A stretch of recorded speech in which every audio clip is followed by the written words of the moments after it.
Good morning po. May we request everyone to stand up and kindly join me po in a short prayer.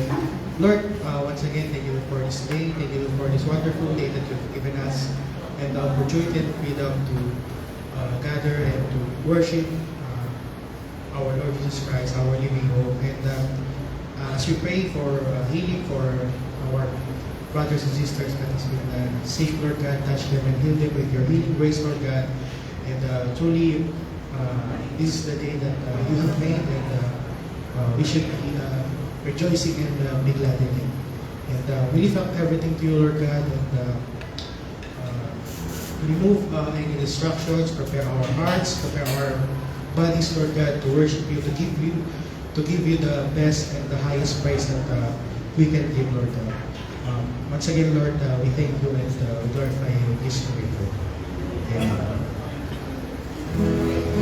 Truly, it's a good thing po to give thanks to our Lord. Amen?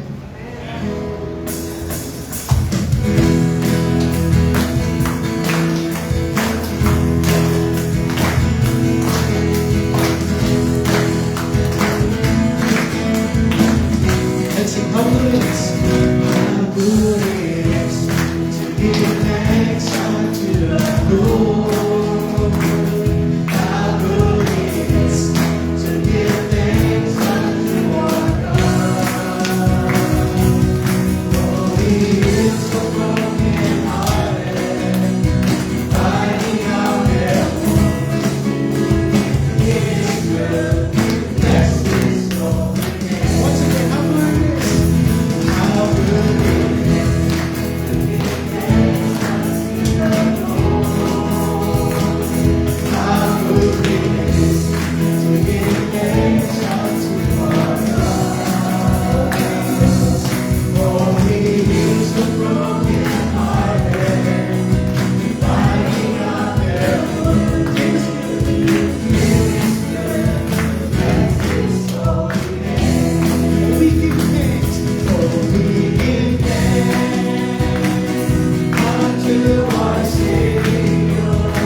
greatness.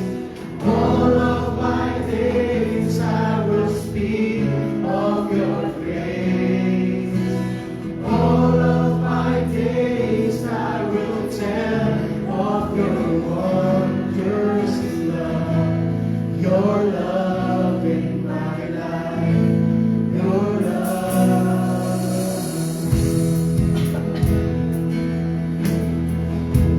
Oh, your words will praise you.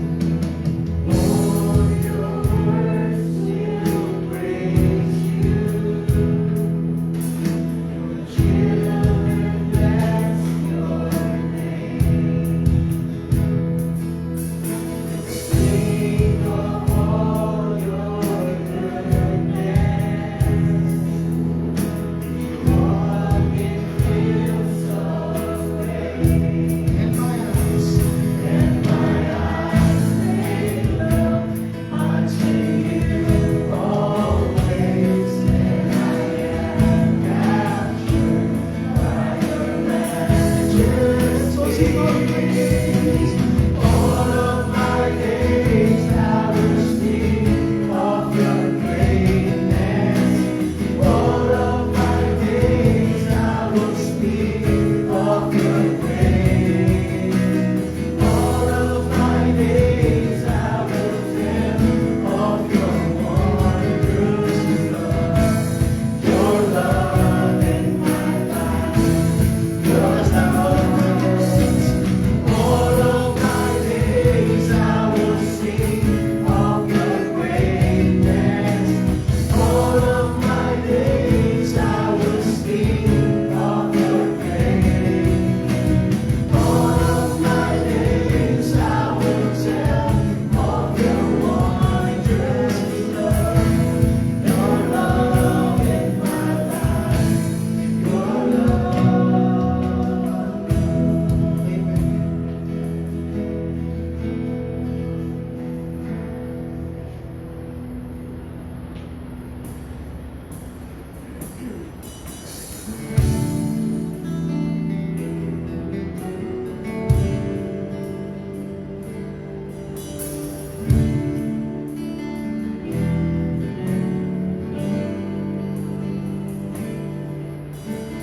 Jesus at the center of it all. Jesus at the center of it all. From beginning to the end, it will always be, it's always been you, Jesus.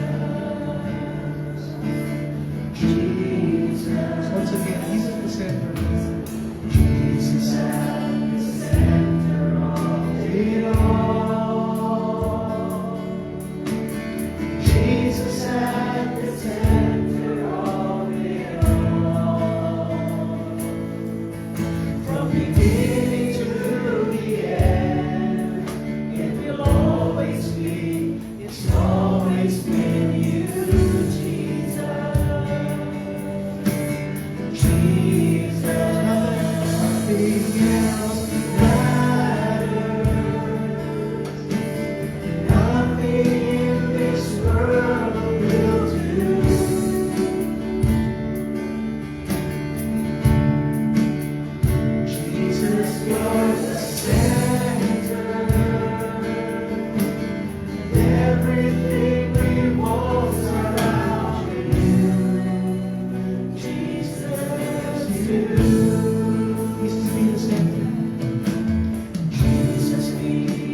Lord, thank you, Lord, for this opportunity, Father, that you have always given us the freedom, Lord God, to express our love to you, Lord God. And as we face challenges, Lord God, it remains in our hearts that you are good and you are all working together for good, Lord God. And truly, Lord, we love you, Lord, and we praise you. And we lift up our prayers, Lord God, and by your time, Lord God, you will answer us, Lord. And as we continue, Lord, to worship you by hearing your word, Father, continue to prepare our hearts and our minds, Lord God, to apply your word to our daily lives, Lord. And we thank you, Lord, for our speaker for today, for his time. Also, Lord, an opportunity, Lord, to share your word to us. And naway ang aming mga napapag-aralan dito, Lord God, also with the disciple making, Lord, mas ma-apply po namin, Lord, araw-araw ng buhay namin, Lord God, as Christians, my Lord. And as we continue, Lord, to live by your word, Father, help us, Lord, to be reminded of your love and your grace, Panginoon, sa araw-araw namin buhay. And ma-apply namin, Lord, with our mission, Lord, to be ambassadors of you, Lord God. Lalo, Lord, sa labas, Lord, in our household, in our communities, Lord, that they may see your glory to us, Lord. Once again, Lord, we glorify you and we back our glory to you. In Jesus' name we pray. Amen.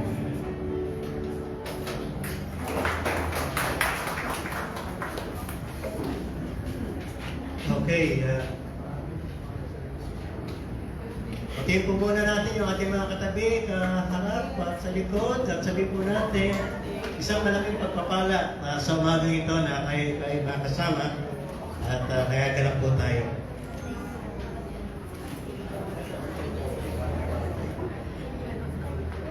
Okay, good morning po. Okay, at welcome sa lahat po. And again, at kasama po natin muli ang ating tagapagsalita. Makinig kayong mabuti sapagkat yung pong ating mga discipleship or disciple-making group, yan po yung mga tinatalakay natin at discussion natin. Kaya kailangan tayo po nga makinig, pwede kayo mag-notes, bagamat may material side later on para po sa ating DGM. Nagagalap po tayo muli, mga kasama natin, hindi po siya guest speaker, hindi po ay bahagi po siya ng MCCC. Amen po? And of course, ako ay Elton ng GC, kasama po natin ang kapatid na Dylan Alili. Palapang po natin. God bless po. God bless. Okay.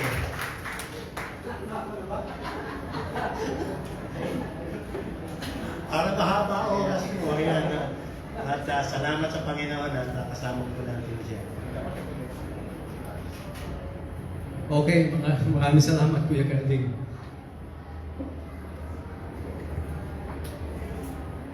Naniniwala ko dun sa kasabihan. May English saying po, ano? Blessed is he who speaks short or preaches a short sermon because he will be invited again. So, pag ang isang tagapagsalita ay nagbigay ng maikling sermon, siguradong maaanyayahan ho uli yung tagapagsalita na yun. Anyway, I am grateful and thankful na meron po tayong ganitong gawain dito. At salamat sa pagkakataon upang ako ay makapagsalita muli sa inyo, mga kapatid. At bago po tayo magsimula, tayo manalangin muna. Let's ask God's blessing upon the study of His Word this morning. Tayo po ay imuko at ipikit po natin ang ating mga mata at dumulog sa Panginoon sa isang panalangin.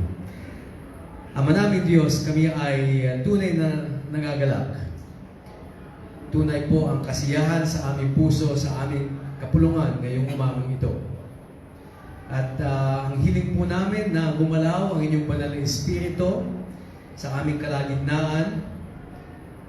Nawa, buksan ninyo ang aming mga mata, ang aming puso, ang aming mga isip, mga damdamin, upang matanggap po namin ang katotohanan ng inyong banal na salita. Nawa o Diyos, sa inyong pangungusap sa amin, kami po ay lalong magnais sa pang-araw-araw naming buhay na maging kalugod-lugod sa inyo. Nawa maging katulad kami ng aming Panginoong Hesus sa pang-araw-araw naming lakad bilang mga Kristiyano dito sa isang mundo na hindi nakakakilala sa Panginoon bilang sarili ng tagapagligtas. Nawa sa ilaw ng aming mga buhay, sa testimonya ng aming pagmamahalan sa isa't isa, makita ang pag-ibig ng Diyos. At kayo po ang mabigyan luwalhati sa lahat ng aming ginagawa. At ang pinakamalaga ay makilala nila si Kristo na aming Panginoon at Diyos bilang sarili ng Diyos at Panginoon din at tagapagligtas. Kayo po ang magbasbas sa aming kapulungan ngayong umaga ito. Itong aming sinasamot dinadalangin sa matamis na pangalan ng aming Panginoong Hesus. Amen. Okay mga kapatid, ang pamagat po ng ating sermon ngayong umaga is Be Intentional in Christ-likeness. Be intentional in Christ-likeness. Ang ibig sabihin, sadyain po natin na maging katulad ng ating Panginoong Hesus. Be intentional in Christ-likeness. Ang kailangan ho natin ay tanggapin natin itong tawag sa atin ng ating Diyos na maging katulad ng ating Panginoong Hesus dahil tayo ay mga anak ng ating Ama sa langit. Ang pinakalayunin po ng ating mensahe ngayong umaga ay mahikayat ho kayo lahat dito sa New Creation in Christ Church na sadyaing gayahin at tularan ang pag-ibig ng ating Panginoong Hesus, yung kanyang dakilang sakripisyo din. Tulad ng nasasabi dito sa ating teksto sa Ephesians chapter 5 verse 1 and 2. So kung meron ho kayong mga Biblia, buksan ho ninyo, maging papel man yan o digital, salita po ho yan ng Diyos. So open your Bibles, brothers and sisters, sa Ephesians chapter 5 verses 1 and 2. O dahil dalawang versikulo lamang ho ito, kung hindi tayo magtatagal. Ayan. Mas matagal ho yung ating pananghalian. Okay, so Ephesians 5 verse 1 and 2. Ito pong sabi sa New King James Version of the Bible.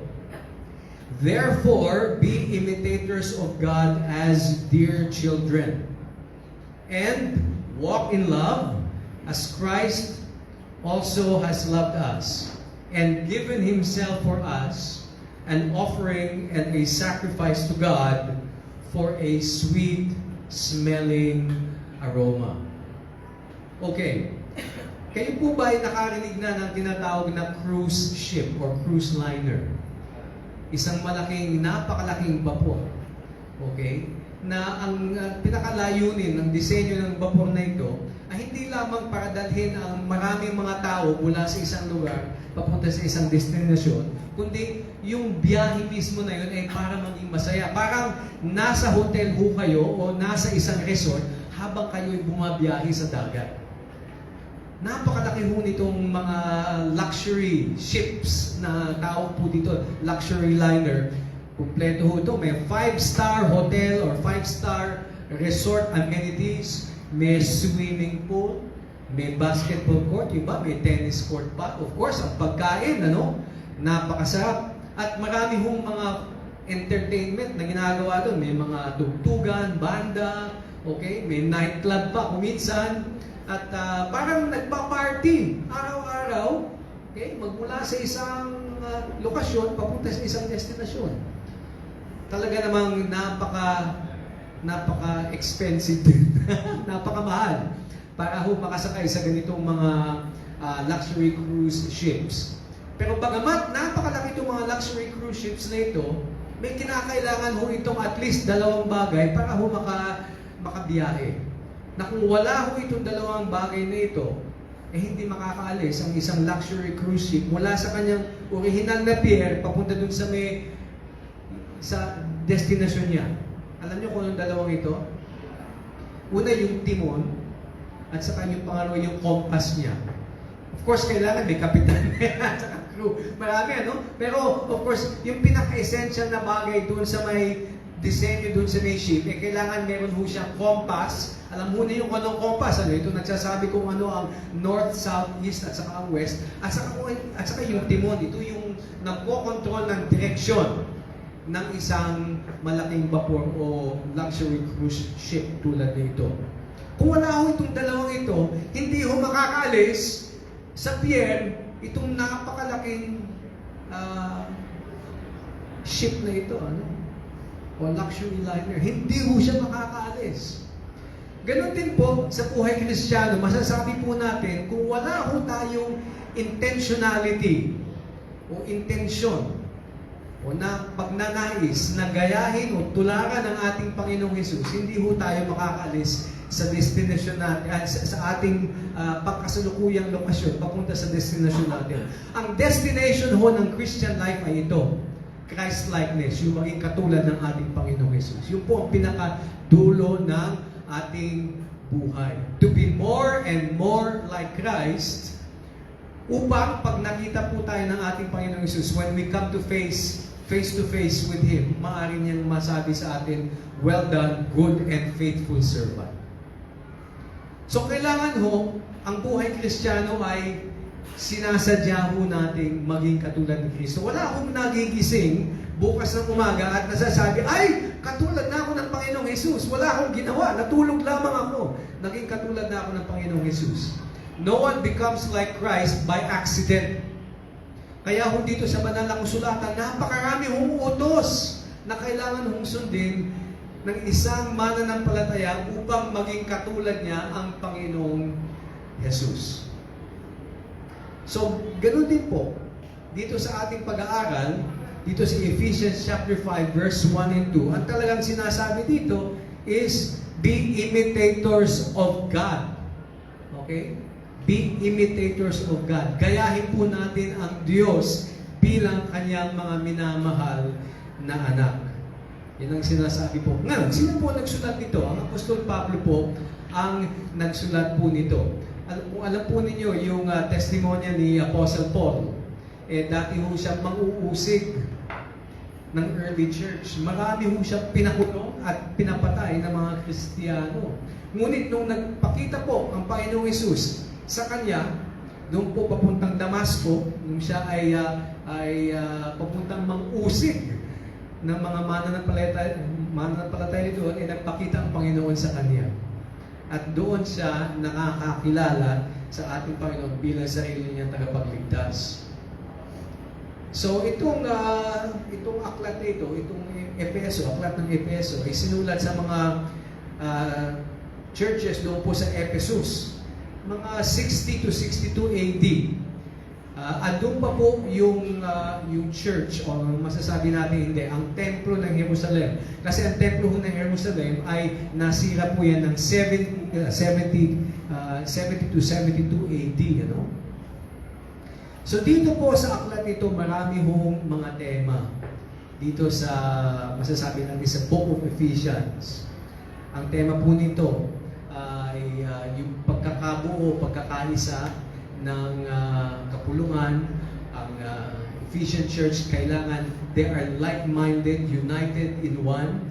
Tinuturo din po dito yung kanilang identity in Christ.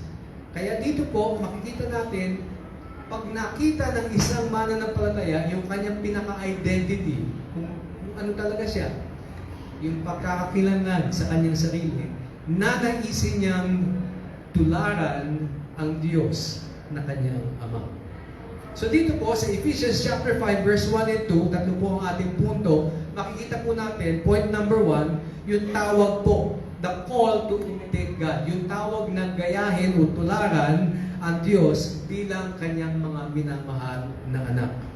Nasabi, therefore be imitators of God as dear children. Yung salitang therefore or sa makatuwid ay nandiyan po para maipakita na yung dating mga sinabi ni Apostol Pablo, ito po yung pinaka-conclusion. Mahalaga ho, pag may nakita kayong therefore sa salita ng Diyos, ibig sabihin, yung sasabihin dito, napakahalaga. Okay? Very important.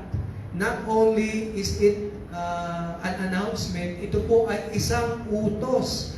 Ang command po ay ito, be imitators of God. Maging katulad kayo o tularan ninyo ang inyong Diyos.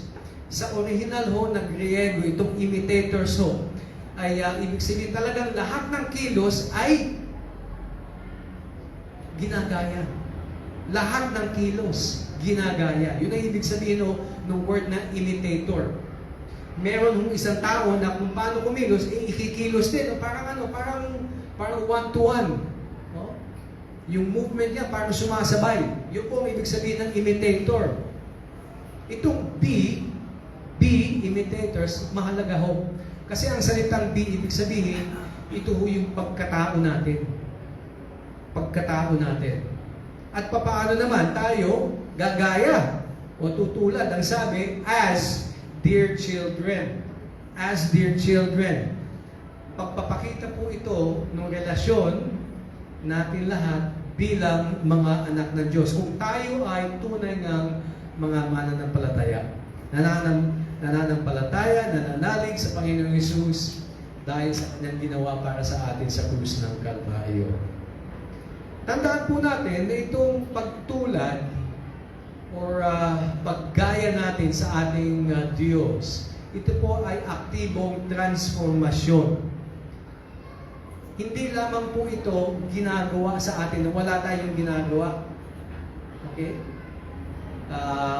Meron po sa Estados Unidos, may tinatawag silang mga sunbathing spa. Hindi kailangan pumunta sa beach, kundi para may kama ho, bubukas yun. Tapos pwede kayo mag-sunbathing, hihiga ho kayo doon, tapos isasara yun, paglabas ninyo, maganda na yung kutis ninyo, tan na ho kayo, hindi ho kayo puti. Kasi ang mga Amerikano gusto na brown sila. Tayo naman, gusto natin maging puti. Hindi ko maintindihan. Yung mga Amerikano na puti-puti, gusto na maging brown sila, maging tan. Tayo naman mga brown, gusto natin maging puti. Kaya napakadami mga binibentang, di ba, pampaputi, di ba? Anong tawag sa mga na yun? Glutathione. Di ba? So, hindi ho ito passive. Katulad ng glutathione, iinumin lang ninyo, ay naku, ang kutis ko, napakaganda na, maputi na ako. O kaya, hihiga lamang doon, tapos paglabas, tan na. Di ba? Brown na ang balat. Hindi ho, ang buhay Kristiyano po ay hindi ganon. Upang makita po natin, maintindihan po natin itong transformasyon na ito, meron ho itong mga ilang elemento. Unang-una, firstly, imitation requires deliberate and conscious effort. So, yung paggaya ho natin, talagang dapat sinasadya at saka conscious effort. In other words, ninanais palagi nating maging katulad ng ating Panginoong Hesus. Sino ho nagigising ngayong umaga, o nagising ngayong umaga, at sinabi sa kanya sarili, sa araw na ito, gusto ko tularan ng Panginoong Hesus. Kung yun po ay sinabi niyo kaninang umaga, that should be one of the first thoughts, pangunahing isip natin sa bawat umaga. Sa araw na ito, nais kong tularan ang aking Panginoong Hesus, ang aking Diyos. Pangalawa po, itong proseso na ito ay hindi lamang ho panglabas. It's not only external. Tulad ho nung yung tanning machine o yung sunbathing machine o yung glutathione, pag ininom, nakikita sa labas, hindi ho. Ang transformation na pinag-uusapan dito, yung proseso ay internal. Ang binabago ho, yung ating puso at saka isipan. Yung ating mga damdamin. Yung ating pananaw. Yung ating paradigm. Kumbaga, yung pagtanaw natin. Ito po ang mga binabago. Kasi po, pag hindi ho binago ang nasa loob at yung labas ho ay siyang nais nating baguhin, yung kilos lamang po natin, hindi ho magtatagal yun. Meron ho isang nagtuturo, ang pangalan ho niya ay Stephen Covey. Meron ho siyang aklat na isinulat, yung 7 Habits of Highly Effective People. Yung 7 ugali ng mabisang mga tao. Ang sabi niya doon, kung nais nyo magbago, baguhin nyo yung mga kilos ninyo. Ngunit kung nais nyo malaking pagbabago, baguhin ninyo yung pag-iisip ninyo. At bakit? Kasi ang ating pag-iisip, yun ho ang nagbabago sa ating kilos. Kung kilos lamang ang pinofocus natin, at hindi yung mga internal na ugali ho natin, yung ugaling pag-iisip natin, eventually, babalik po tayo sa dating physical na ugali natin. Kailangan hong mabago ito. Kaya nga sa Roma, chapter 12, di ba? By the renewing of your mind, yan ang sabi, dyan po talaga nagsisimula dito sa ating isip. Okay, pangalawa po yun, ano? Hindi ho panglabas lang. No? Ito ay talagang internal. Pangatlo, itong imitation o itong paggaya nito, itong transformation nito, ay bahagi po na tinatawag nating normal spiritual growth. Normal na paglago sa buhay Kristiyano. Pag ang isang Kristiyano po ay hindi ho lumalago sa pang-araw-araw at nagiging katulad ho niya ang Panginoong Hesus, abnormal ho ang buhay ng Kristiyano na yan. God expects us, ang Kanya hong ninanais, bawat sa isa sa atin, sa normal Christian life ay lumalago tayo, nagiging katulad ho tayo ng ating Panginoong Hesus.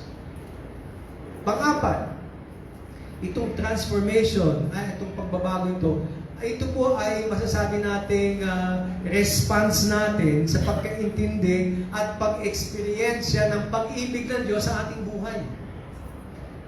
Pag tayo po, naiisip po natin ako, mahal na mahal ako ng aking Ama.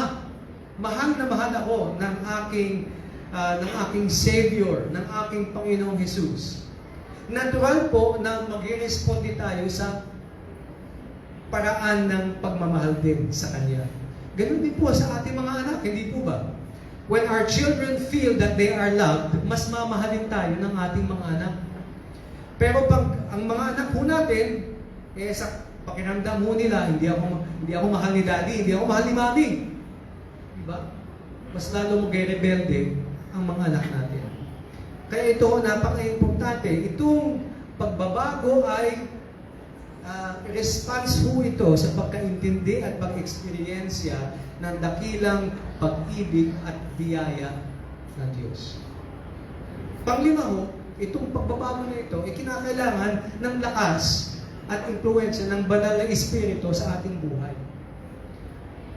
Tayo po, nung tayo nangaligtas, tinanggap po natin ang ating Panginoong Hesus bilang sarili natin tagapagligtas, binigay po sa atin ang banal na Espiritu. He is the seal of the believer. Yan po tawag, selyo ng believer, ng mananampalataya. At nasa atin ang banal na Espiritu. At magagawa po lamang natin itong pagbabago na ito sa lakas ng banal na Espiritu. Hindi ho kaya ng laman. Sa pagpipilit ho natin, hindi. Sa pag-surrender po natin lamang sa impluensya ng banal na Espiritu na nasa loob na natin, na binigay sa atin ng Diyos. Pang-anim po, dahil tayo ay tinawag na beloved children, minamahal na anak. Hindi lamang ho anak. Mga kapatid, tayo po ay tinatawag na minamahal na mga anak. Ito po ay nagpapakita kung paano tayo pinahahalagahan ng ating Diyos. At dahil siya ay nagmamahal sa atin, magiging natural yung ating pagmamahal sa Kanya pag ating naintindihan yan. So, ang ating pagsunod, ang ating pagnanais, hindi lamang dahil sa pilitan. Napipilitan na, utusan ako, kaya ako susundin si daddy at saka si mommy. Hindi, dahil alam ko si daddy at si mommy, minamahal ako, susundin ko siya. Susundin ko sila. Ganon din po, dahil alam po natin na tayo ay beloved children. Merong Ama na nasa langit na nagmamahal sa atin. Nanaisin natin sumunod sa Kanya.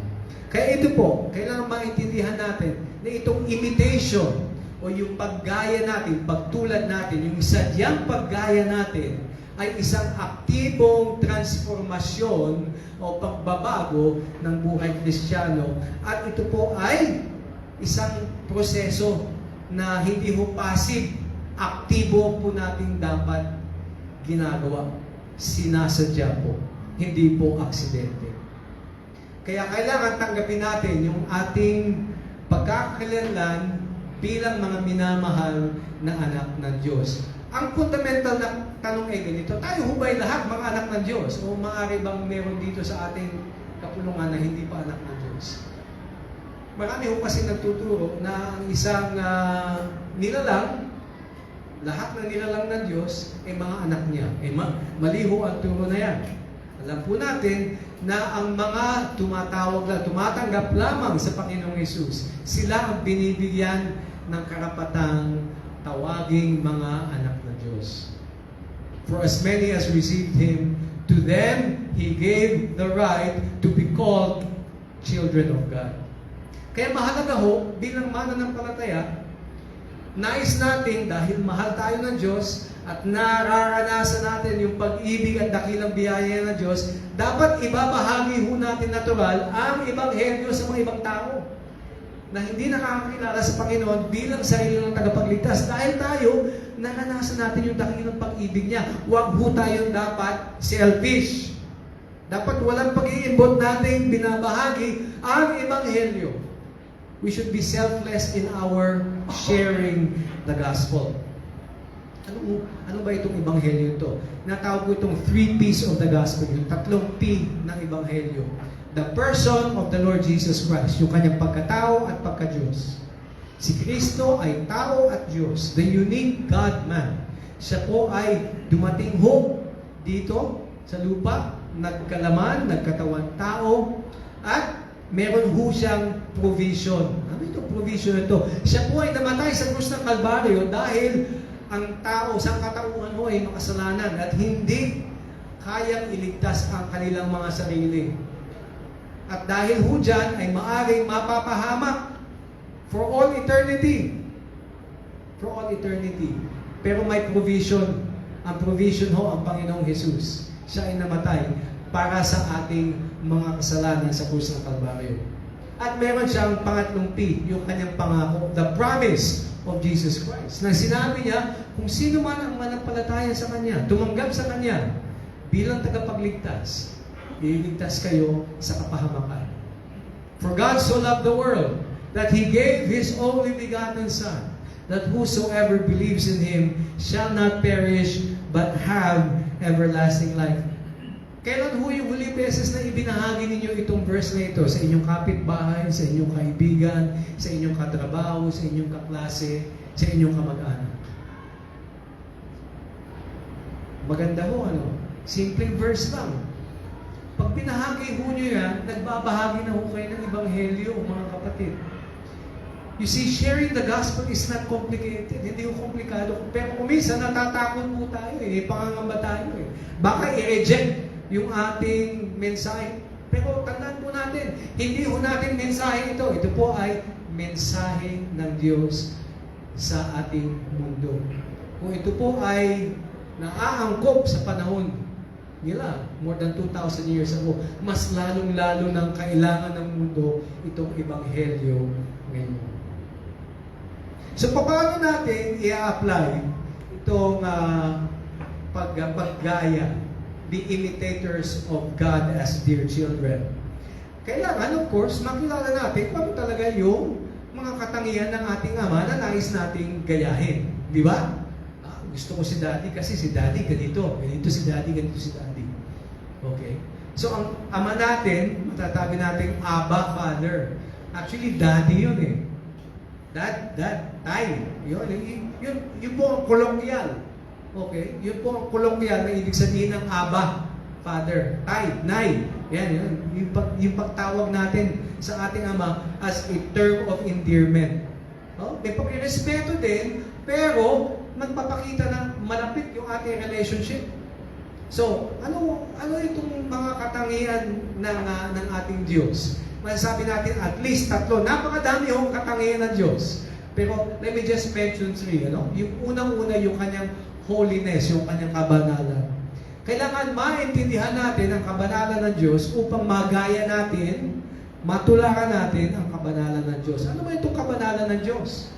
Alam natin, yung integridad ng Diyos. Pag sinabi natin holiness o kabanalan, ang ibig sabihin hiwalay, nakahiwalay, separate.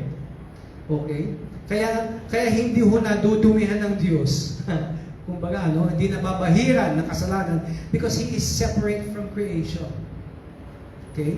So, holiness is about being separate. Kaya tayo din, tinatawag tayo maging holy, we should be separate from the world. Kung tayo parang naliligo sa mga values ng ating mundo, parang nababahiran ho tayo ng mundo. We start believing in the same things that the world believes in, hindi na ho tayo hiwalay. So holiness is about being separate. Ay, kaiba sila. Iba sila mag-isip. Iba itong mag-isip, hindi tulad ko. Okay? Holiness is about being different from the world. So, ang practical na mga kailangan gawin natin, tatlo. Ito tinatawag natin personal purity. Kailangan may purity yung ating buhay. Pangalawa, nagpa-practice tayo ng mga spiritual disciplines natin. Ano itong mga spiritual discipline? Yung pagbabasa ng ating banal na kasulatan, yung Bible ho natin, pang araw-araw ho.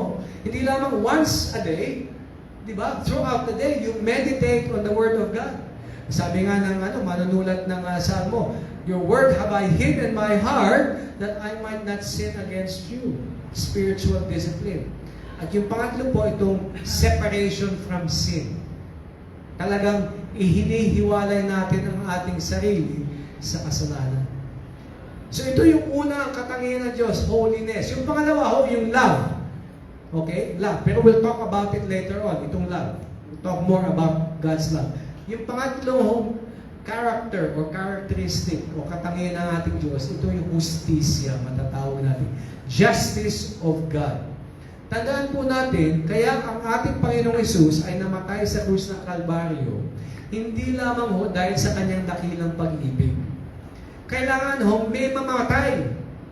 Kailangan may magbayad para sa ating mga kasalanan. Hindi libre.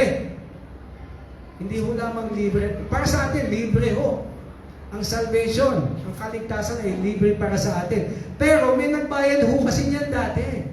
Ang nagbayad ay ang ating Panginoong Hesus sa krus ng Kalbaryo. It was already paid for. That's why we can have free salvation. Para sa atin libre. Pero kung minsan nakakalimutan natin na para ang isang bagay ay libre, meron kailangan magbayad. Sa mundo natin, wala talagang libre. Sa totoo yan. There is nothing that is free in our world. Akala ninyo, libre ito. May nagbayad na nun. It was already paid. The same thing applies also sa salvation, sa kaligtasan po natin. Binayaran na yan sa krus ng Kalbaryo. Kaya, ang hustisya ng Diyos, napakahalaga. Okay? Kinakailangan may magbayad sa kasalanan. Pero itong hustisya ng Diyos, itong justice ng ating Diyos, ibig sabihin sa ating pang-araw-araw na buhay, pinapakita po natin kung ano ang tama, okay? Kung ano ang tapat, kung ano ang equal at saka fair. Dapat may katapatan tayo at may katuwiran din tayo sa ating pakikitungo. So, sa ating pakikipag-usap sa mga tao, sa mga agreements natin, maging sa negosyo, o sa personal na mga kasunduan natin, dapat meron tinatawag natin fairness. Fair. Dapat tapat tayo. Pangalawa, itong justice o hustisya, kinakailangan din natin pinoprotektahan ang mga mahihina. Ang mga masasabi natin, last Sunday, nag-preach si Kuya Carding on the widows in the church. Sila masasabi natin mga mahihina, the weak ones in our church kasi they don't have the capacity to support themselves. Kailangan natin meron gano'n.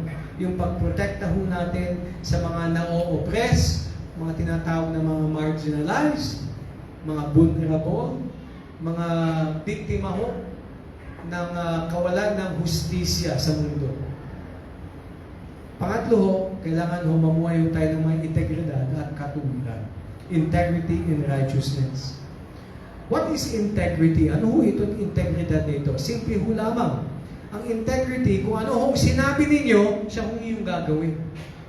Integrity means oneness or wholeness. Hindi ho iba ang sinabi, tapos iba ang ginawa. Ang tao na nangangako, pero hindi tinutupad ang pangako, masasabi natin walang integridad yung tao na yun. Wala siyang isang salita. Hindi natin masasabi na matuwid ang tao na hindi tumutupad sa kanyang mga pangako. Kaya ang Diyos po natin, alam po natin, may integridad at may katuwiran ng ating Diyos. Because God keeps all His promises. Wala hong ipinapangako ang Diyos na hindi ho niya tinutupad. Kaya ho dapat tularan po natin ang ating Diyos. Our God is a God of integrity and a God of righteousness. Okay, yun po ang una nating punto. Pangalawang punto, itong tinatawag na walking in love. Yung pagsunod po sa halimbawa ng ating Panginoong Yesus. Ang sabi sa verse 2, yung unang bahagi, and walk in love as Christ also loved us. And walk in love as Christ also loved us. Itong walk in love, tulad ho nung una, be imitators, utos na naman po ito. It is another imperative. Ito po ay command, hindi ho suggestion. Hindi ho sinasabi ng Diyos sa atin, pwede ba anak? Walk in love? Pwede ba? Okay lang ba? Ayoko daddy, ayoko. Hindi, utos Ang magulang, pag nag-utos ho, ine-expect po natin ang ating mga anak, susunod po sa utos natin. Otherwise, anong mangyayari? Palo. Kaya ho sinasabi sa banal na kasulatan, at ako'y naniniwala ho dito, spare not the rod, ang sabi. Kung whom the Lord loves, He chasteneth. Yung whom minamahal ng Diyos, siya kanyang pinapalo. Ang mundo ho ngayon, ayaw na hong palo Kasi sabi daw nila, pag pinapalo, pang-aabuso na daw ho ng anak yan.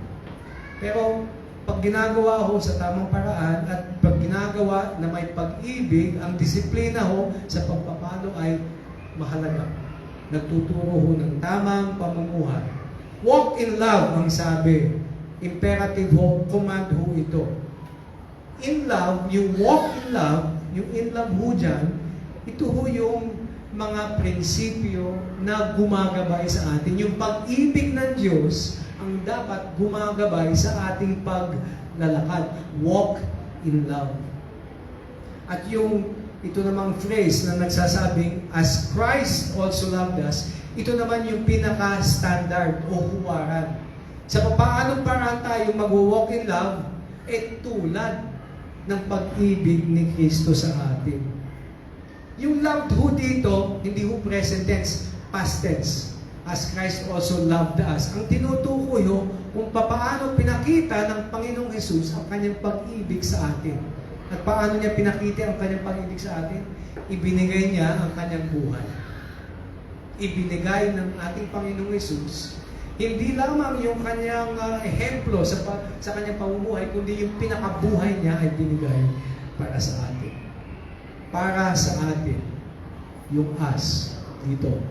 So itong metapora po ng walking in love, napakahalaga. Kasi ibig sabihin ng paglalakad, pag naglalakad ho kayo, meron ho kayong pinanggalingan at meron kayong destinasyon na nais abutin. Tama po ba? Wala ho naglalakad yung paikot-ikot lamang ng ganyan. Pag ganyan ho yung tao, may problema natin yung tao. Umiikot-ikot lamang. Okay? So ang paglalakad po, walking is intentional, it is purposeful. Kaya ho tayo, di ba? Pag sinasabi po natin, pag may binisita ho tayo at pinakain na ho natin yung bisita natin, sinasabi natin sa kanila, lakad na kayo. Diba? Baka kailangan pakainin ko pa kayo. Lakad na kayo. Okay? So yung paglalakad po is really from one place to another. So ganun po sa buhay Kristiyano. Meron hong progreso, meron hong direksyon. At tayo hong mga kapatid ay tinatawag na patuloy na naglalakad. Mula ho kung saan ho tayo nagsimula sa inisyal ho nating pananampalataya kay Kristo, dun ho sa dulo na maging katulad natin ang ating Panginoong Hesus. Yung pinakadulo po. Kaya itong in love na ito is, ito ho yung nagsasabing nagka-qualify, nagbibigay kalidad dito sa paglalakad. Huwag ho tayong maglakad na parang nakapikit ho ang mata natin, marami ho tayong mabubunggo. Bukas po yung mata natin at alam natin na habang tayo naglalakad ho tayo sa pag-ibig natin. Ninanais natin maging tulad ng ating Panginoon Hesus, nakikita po natin siya sa malayo, at dahil sa ay mahal natin, lumalapit ho tayo sa paglalakad papunta sa ating Panginoong Hesus na ating minamahal. Walk in love ang sabi. Walk in love. Ngayon sa konteksto ho ng buhay Kristiyano, itong love ho na ito, hindi lamang ho emosyon. Ay, na-in love ako. Ay, marami ho sa atin, naalala yung pagiging in love, ano po ba? Di ba? Noong una ho natin nakita yung ating, ngayon may bahay na natin, talagang the next day, naalala ko, nung una ko nakita yung aking may bahay, si Missy, at nakita ho ninyo, napakaganda ng asawa ko. Yung asawa ko po, crush po ng bayan yan. Lahat po ng mga kaibigan niyan sa dati niyang kapilya, talagang ligawin ho yung aking may bahay. Pero ako ho pinakamaganda lalaki kasi sa lahat ho ng mga maniligaw. Kaya talagang napaibig ho siya sa akin. Hindi po, joke lamang po. Pero nung una ko ho siyang nakita, hindi ko siya makakalimutan. So, sa pang-araw-araw kong pagkakilala sa kanya, ninanais ko siyang, nung liniligaw ko siya, ninanais ko siyang maging isang puso ko. Okay? Ganon din po, ang buhay Kristiyano po, hindi ho lamang emosyon ho ito Diba? Intentional, meron ho tayong ginagawa na pagkilos pag ang isang tao ho ay minamahal ho natin. Diba? We do not just love them emotionally, we do something. May ginagawa ho tayo. Kaya itong walking in love, aktibo po ito, okay? Ito po ay kilos na ginagawa natin. So ano po yung pinaka-benchmark natin? Yung pinaka-standard, kumbaga. May sabi, as Christ also loved us. So pag nag-walk in love tayo patungo sa ating Panginoon Hesus, yung po ang destination natin, nais natin sa tularan, ang pagtulad po natin dapat ayon sa kanyang pag-ibig sa atin. As Christ also has loved us. Itong pinaka-ultimate expression ho ng love. Pag ang isang tao ho ay nais niyang ibigay ang kanyang buhay para sa inyo, alam niyong mahal na mahal ho kayo ng tao na yun. That's the only true test of love. If the person is willing to lay down their life for you. Sabi nga ng Panginoon Hesus, no greater love hath no man than this, than for him to lay down his life for another.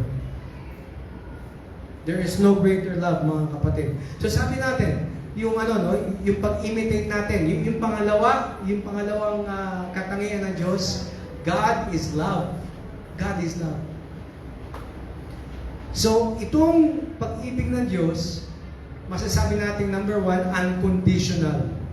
Wala ko tayong ginawa para mahalin tayo ng Diyos. Minahal niya tayo, bagamat wala ko tayong magawa para ma-deserve natin yung kanyang pag-ibig. So, unconditional.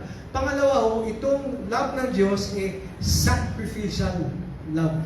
Sacrificial. Tulad ng nasabi natin, ang Panginoong Hesus, binigay ho niya yung kanyang buhay sa krus ng Kalbaryo. Bagamat tayo yung mga kaaway niya. While we were still the enemies of God, Christ died on the cross of Calvary for us. At itong pag-ibig ng Diyos na ito ay pagbibigay ng kanyang sarili. May mga tao ho nagpapakita ng pag-ibig ng pagbibigay ng gamit. o pagbibigay ng mga bagay-bagay o sa pagpapakain. Love kita, so bibigyan kita ng pagkain. O, di ba? Service, kuminsan, acts of love, gifts. Pero ang Panginoong Jesus po, yung pagbigay ng kanyang pag-ibig, o yung pagpapakita ng kanyang pag-ibig, ang kanyang binigay ay ang kanyang sarili. He gave Himself for us. So it is self-giving, self-sacrifice. It is unconditional. So, mga kapatid, ganoon din po, sa practical natin, pang-araw-araw na buhay, dapat ginagaya po natin ito. How do we do that? Dapat po, unconditional din yung ating pag-ibig sa isa't isa dito sa ating kapulungan. Do we love each other unconditionally? O mamahalin natin ang isa't isa, depende kung ano makukuha natin. Hindi ho dapat ganon. Ang tawag ho doon is transaction. Negosyo ang tawag doon. Pag kayo ay nagbibigay ng serbisyo, nagbibigay ng mga bagay-bagay, at umaasa kayo na may kapalit yan na pera, ang tawag ho dyan, negosyo, business ho ang tawag ho dyan. Alright? Ngayon, kung ginagawa ho natin yan, sa ating mga anak o kamag-anak, meron tayong binibigay, tapos para mahalin nila tayo, ang tawag ho dyan, manipulasyon. Manipulation ho ang tawag dyan. Minamanipula natin ang ibang tao. Ninanais na nating ibigin sila kasi gusto nating ibigin nila tayo. That's what we call manipulation. But we should be unconditional in our love. Walang kondisyon. Wala ho tayong inaasahang bumalik sa atin. Pangalawa, ito tinatawag natin sacrificial service, yung pagsisilbi. Dito po nakikita po natin dito sa ating kapulungan, marami ho nagsisilbi sa atin. Pag nagsisilbi ho tayo dito, wala ho tayong inaasahang bayad. We are sacrificially serving the church, serving the Lord Jesus Christ, serving God the Father. Ang isa pong pagpapakita din, kung paggaya din natin itong pag-ibig ng Diyos, ay yung tinatawag na forgiveness and grace. Yung ating kapatawaran at yung biyaya na binibigay natin sa ating kapwa Kristiyano, kapwa-tao.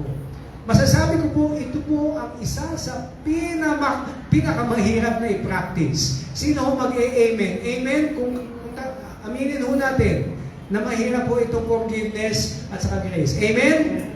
Amen. Napakahirap po nito. Lalo po, kung ang sinasaktan, hindi tayo, minsan, nagpo-forgive tayo pag tayo sinasaktan. Pero pag ang sinasaktan yung ating mga mahal sa buhay, yung kapatid natin, yung kuya natin, yung misis natin, yung anak natin, ang automatic na lumalabas na reaksyon sa ating puso, sa ating isip ay galit, puot. Nais mo nating maghiganti. Kung pwede lamang natin pukpukin sa ulo yung nanakit sa mga minamahal natin, gagawin mo natin. Pero napakahirap po itong forgiveness and grace. Ang ating Panginoong Jesus, nung siya po ay nasa krus ng Kalbaryo, ang sabi ho niya ito, Father, forgive them, for they know not what they do. Ako, napakahirap po nun. Pero yun ho, ang halimbawa, ang huwaran ho na dapat ho natin sundin. Father, forgive them, for they know not what they do. So, ang tanong po ganito, tayo po ba ay meron hong idinadamdam hanggang ngayon sa isang tao, kapatiran, dahil sa kanilang ginawa sa atin, o ginawa sa ating minamahal, o ginawa sa ating pastor, na hindi ho natin sila mapatawad? Hindi ko tama ginawa nila eh. Galit ako sa kanila.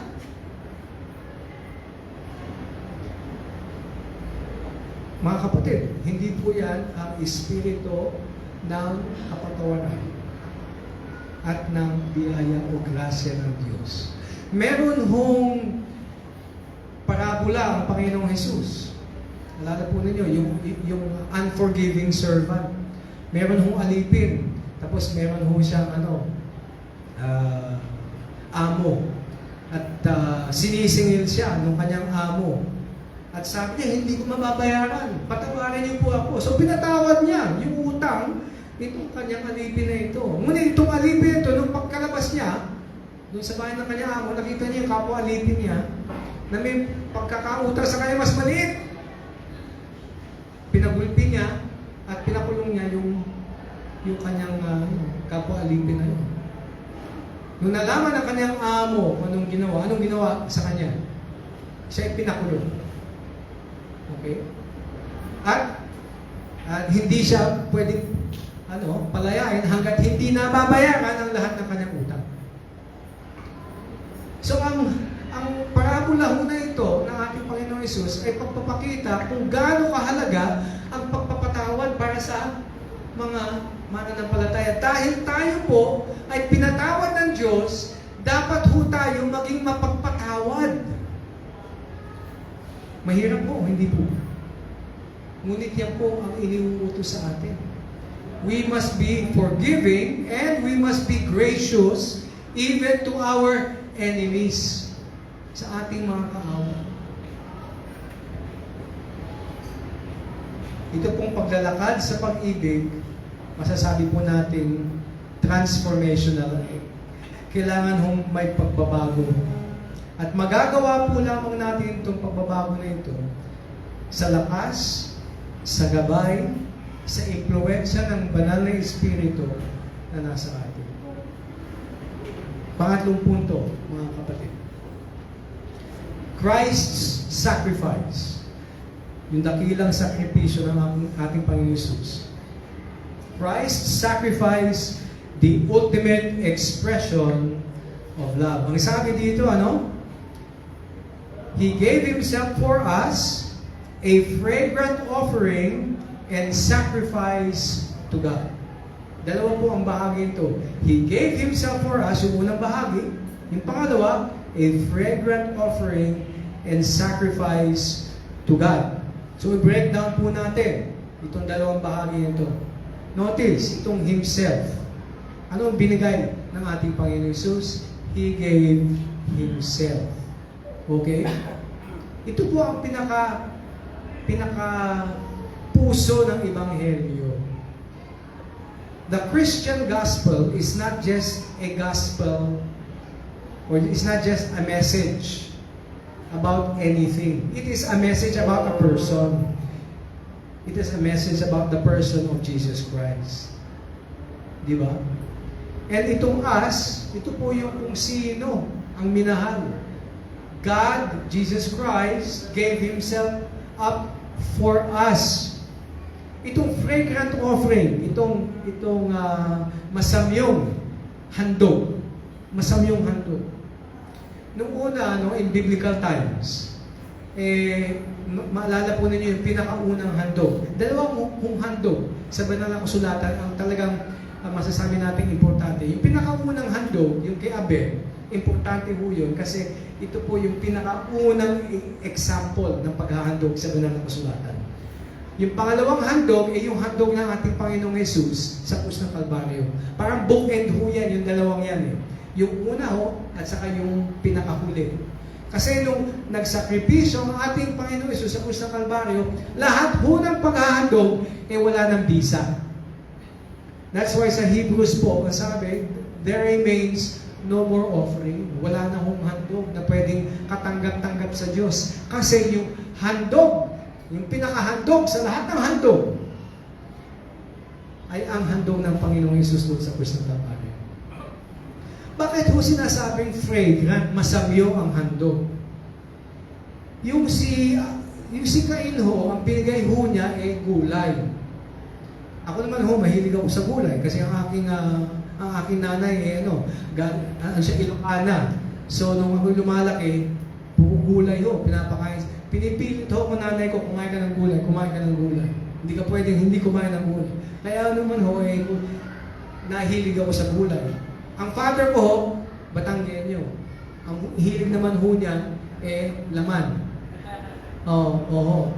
Pero sa totoo lang, kung aaminin ho natin, pag ang laman ho binabarbeque, alin ho ang mas maamoy at mas masarap?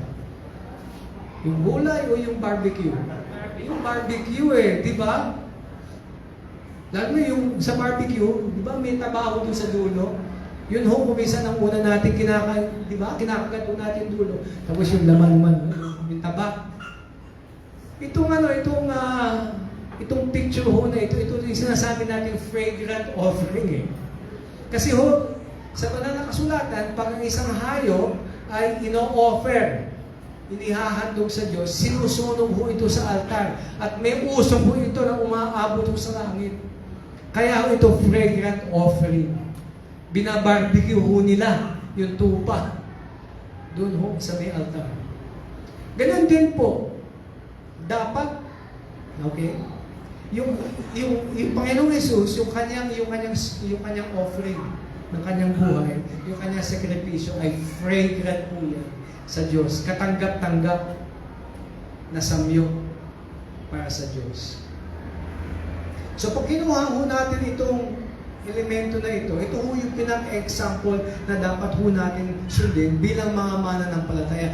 Dapat po ang buhay ho natin ay isang sakripisyo din po, isang fragrant offering tulad ho ng ginawa ng ating Panginoong Hesus doon po sa krus na Calvary. Hindi ho obligasyon, mga kapatid, ito para sa atin. Kung ginagawa natin dahil sa ating pag-ibig at ang pagmamahal natin sa ating Panginoong Hesus, sa ating Ama sa langit. So,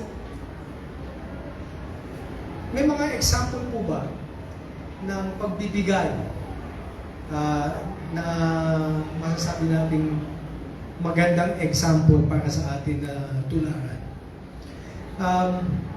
Noong World War II, meron isang pastor na ang kanyang pangalan ay Dietrich Bonhoeffer. Noong 1945, itong pastor na ho na ito, si Dietrich Bonhoeffer, ay ikinulong. At bakit siya ikinulong? Siya ay Lutheran pastor ho ito, theologian din ho siya. Siya ay ikinulong sa Alemanya, sa Germany noong 1945. At bakit ho? Kasi pinaglalabanan ho niya ang nakikita ho niya pagiging diktador ni Hitler. At yung pagnanais ni Hitler na patayin at ubusin ang lahat ng mga Hudyo. So itong si Dietrich Bonhoeffer ho ay sumali sa isang resistance movement. Gumawa ho sila ng mga plano upang i-assassinate po itong si Hitler. Ngunit nahuli sila. So ito si Dietrich Bonhoeffer ay naikulong. Isa ho siyang pastor. Pero nakita ho niya, kung natanggal ho si Hitler, milyon-milyong mga tao ay maliligtas sa kanyang kapahamakan na binibigay ni Hitler. Because siya po ang nagsimula ng World War II, itong si Hitler. Ngunit ito si Dietrich Bonhoeffer, marami ho siyang isinulat. At isa sa mga sinulat ho niya, gandang libro, itong Cost of Discipleship. The Cost of Discipleship. Hanggang ngayon, meron pa ho itong libro ito, mabibili ho ninyo ito. The Cost of Discipleship. Kasi sa pagiging disciple ng Panginoong Hesus, ninais ni Dietrich Bonhoeffer na wag lamang manahimik, kundi magsalita. Siya ay kinulong. At bago ho mapalaya, yung mga ibang mga nasa kulungan noong 1947, yung mga allies, siya ay pinapatay ho ni Hitler. Kaya itong buhay ni Dietrich Bonhoeffer ay pagpapakita ng isang halimbawa ito ng ultimate sacrifice ng isang mananampalataya. Dahil mahal ho niya ang kanyang Panginoong Hesus, willing ho niya ibigay ang kanyang buhay. Sabi ho sa Romans 12:1 and 2, sabi po, dito po tayo magtatapos. I beseech you therefore, brethren, by the mercies of God, that you present your bodies a living sacrifice, holy and acceptable to God, which is your reasonable service. Do not be conformed to the pattern of this world, but be transformed by the renewing of your mind, so that you may prove what is good and acceptable and the perfect will of God. Mga kapatid, tayo po ay inaanyayahan ng manunulat, ng Apostol Pablo. Hinihikayat po niya tayo. I beseech you, sabi niya.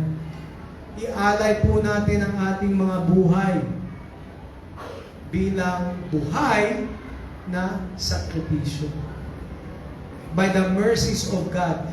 Dahil sa ginawa ng Diyos para sa atin, ang pinakatamang pag-respondi natin, yung response natin sa kanyang mga dakilang grasya, ay ibigay natin ang ating buhay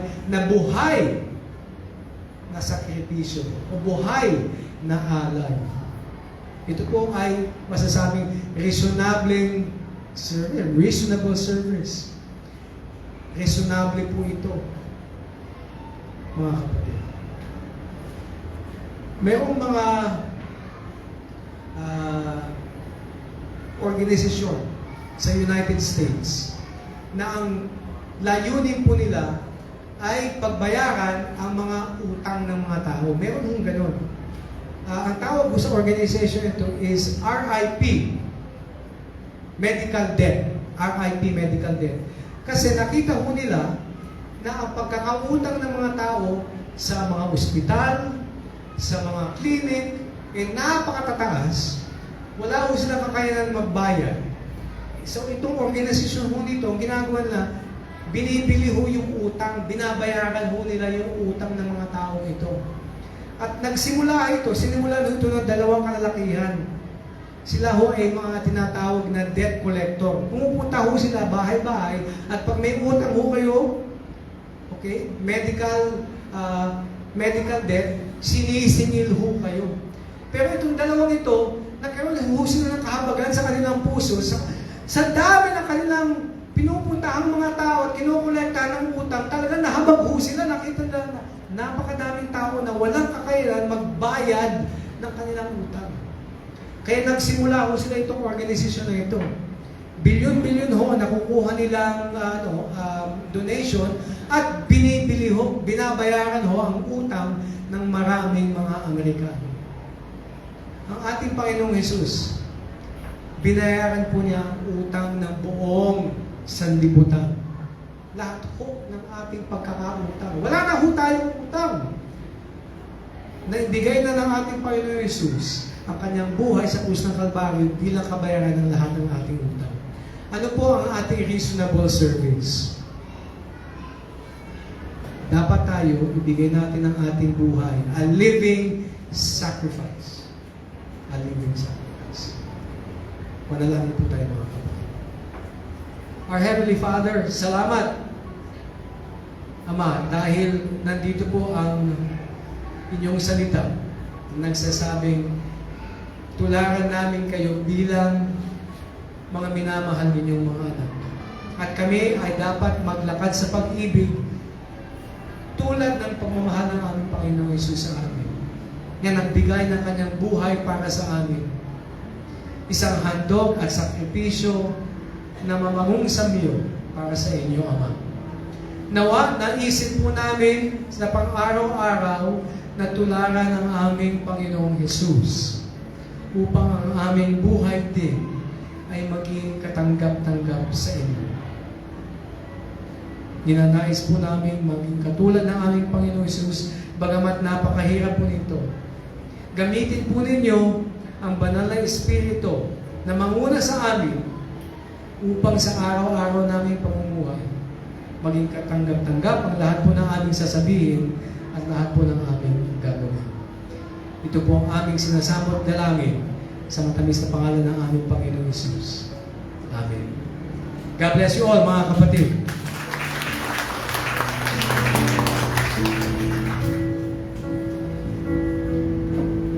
Tumayo po tayong lahat. Let us stand.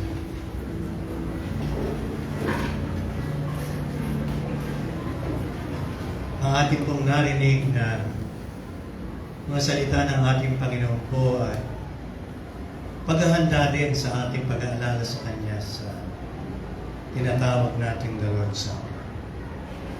Tulad po ng binasa Therefore, be imitators of God as beloved children and walk in love as Christ loved us and gave Himself up for us, a fragrant offering and sacrifice to God.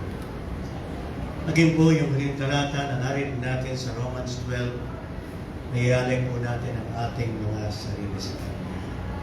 Ang buong mensahe na ating narinig ngayon may kinalaman sa pag-ibig ng Diyos sa atin. Tayo po ay pinatawad at nilinis at iniligtas ng ating Panginoon sa Kristo doon sa krus ng Kalbaryo. Ganun din naman ang dalangin natin ang ating sarili ay ialay po natin sa Kanya at sumunod po tayo sa Kanya. Panginoon, salamat po sa umagang ito. Salamat sa inyong pag-ibig. Salamat po sa inyong kapatawaran. Salamat po sa inyong mga salita. Hindi lamang po kami natuto at naliwanagan kung hindi tinapos niyo kami. Ipinadama po ninyo ang inyong pag-ibig sa amin muli. Hindi lamang po sa araw-araw, lalong higit ngayon, O Lord. Napakalaki ng inyong ginawa sa aming buhay. Ihanda niyo po ang aming mga sarili, katulad ng paghahanda niyo sa aming isip at puso kanina habang kami, Panginoon, ay nakikinig mula sa inyong mga salita. Inisip niyo kami, O Lord. Sa pangalan ni Jesus. Amen. Kunin po natin ang tinapay at ang salo at pagkatapos po ay sabay-sabay po tayo.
Meron pong isang kapatiran na dumalaw po minsan sa isang sementeryo ng Veterans Memorial.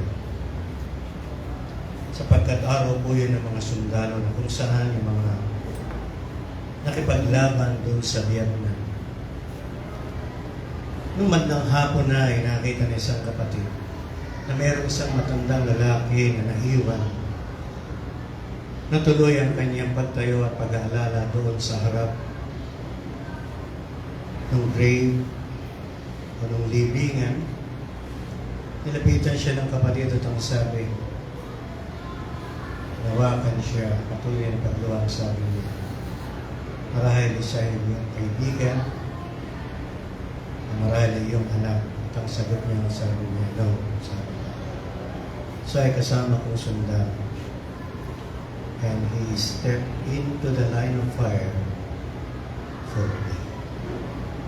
And the least I can do for him is to remember him and thank him. Mga kapatid, ganun ang ginawa ng Panginoon sa atin. Nialay niya ang buhay niya para sa atin. Ang inutos niya lamang, lalahanin natin siya. Salamat sapagkat ang ating Panginoon sa Kristo, ang kanyang pag-ibig na wagas, ay pinatawag po ang kanyang sarili sa atin. Panginoon, kami po ay nagbibigay ng pasalamat, pag-aalaga sa inyong ginawa sa amin. Hawak po namin ang tinapay at saro na larawan na inyong katawan at dugo na nabuhos para sa amin. Ginagawa po namin ito bilang pagsasalamat, pananalig, pagpuri sa inyong dakilang ginawa doon sa krus ng Kalbaryo. Sa pangalan ng Jesus. Amen. We may eat the bread and we may drink.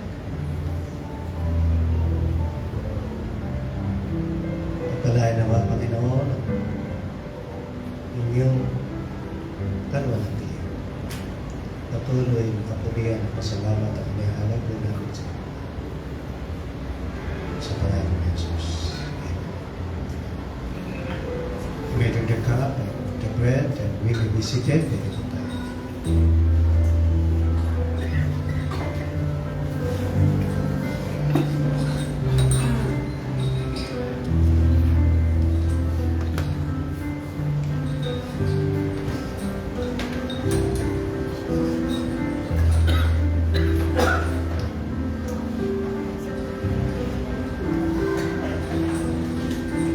Ihanda po natin ang ating pagkakaloob at ating exhortation po para sa atin.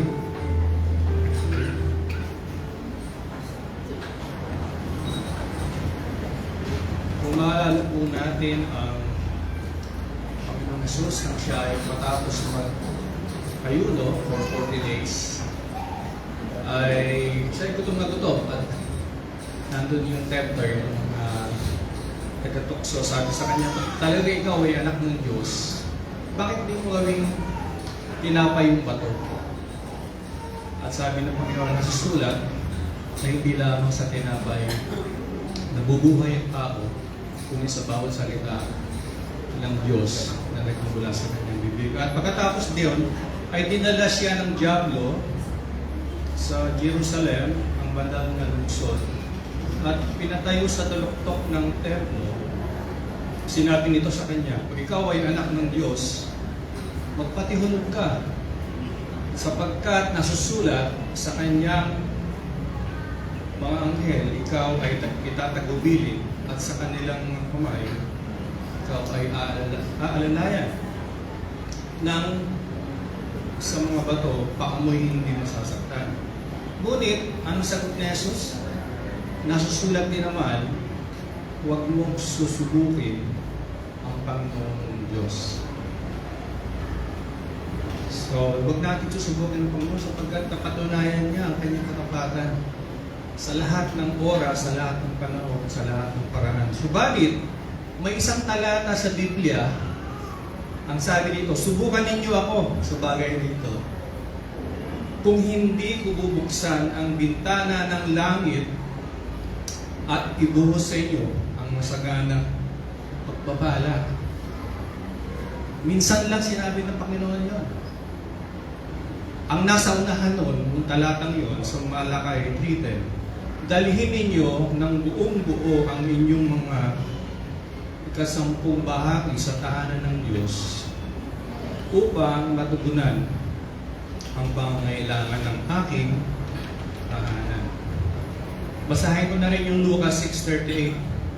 Magbigay kayo at kayo'y bibigyan ng Diyos, sustong takal, siksik, liblib, at umaapaw pa, ibibigay sa inyo sapagkat ang panukat na ginagamit ninyo sa iba ay siya rin gagamitin panukat sa inyo.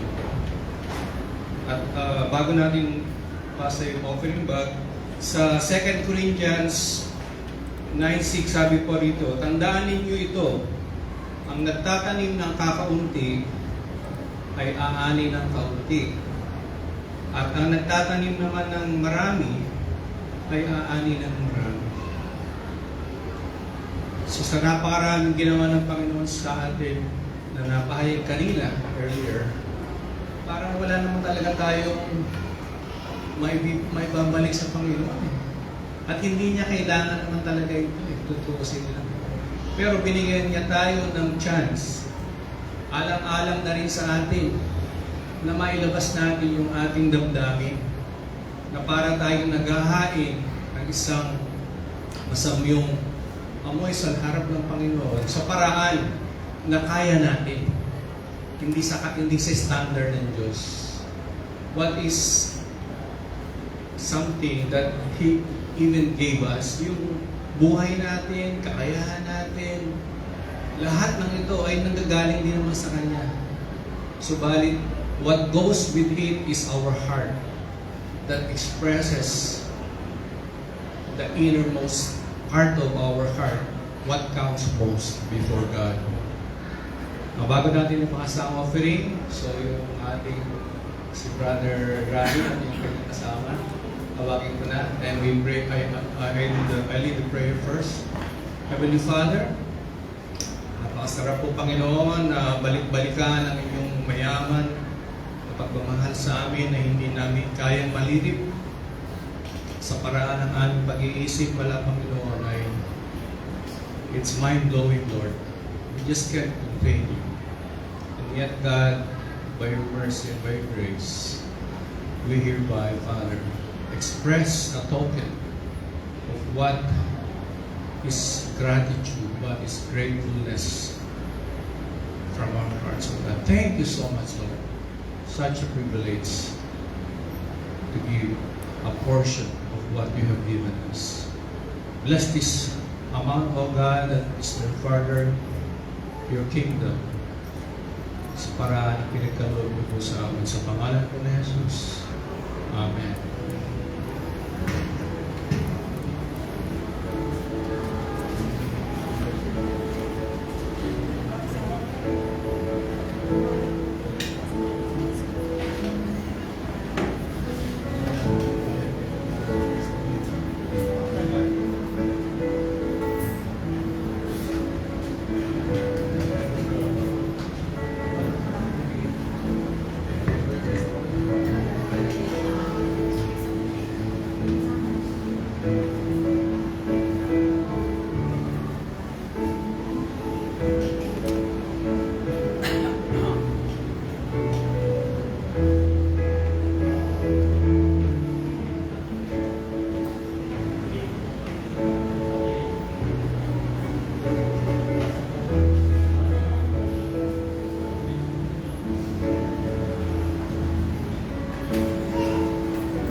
As we close po, let's sing another praise song to our Lord and continuously giving thanks to Him.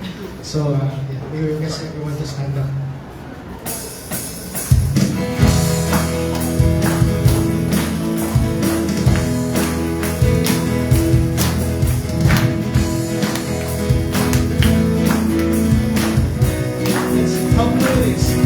How good it is to give thanks.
To give thanks unto our God.